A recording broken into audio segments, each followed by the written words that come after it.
अंबर तलाव ते सैपूल दरम्यानच्या राष्ट्रीय महामार्गावर एका बाजूला गतिरोधक असून दुसऱ्या बाजूला ते नसल्यामुळे तसेच या ठिकाणी 70 चौक व कट आहेत।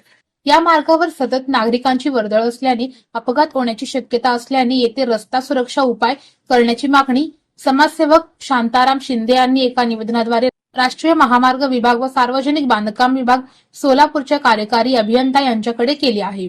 या रस्त्याची प्रत्यक्ष पाहणी करून विरुद्ध बाजूलाही समप्रमाणात गतिरोधक बसवावेत, अनावश्यक व धोकादायक कट चौक नियमानुसार बंद करावेत, या परिसरात वेग मर्यादा, रोड मार्किंग, सूचना फलक लावावेत, अपघात प्रवण ठिकाणी रस्ता सुरक्षा उपाय वाढावेत। ही बाब सार्वजनिक सुरक्षितता व विद्यार्थी नागरिकांच्या जीवितांशी संबंधित असल्याने यावर तातडीने कार्यवाही करावी अशी ही विनंती निवेदनात करण्यात आली आहे।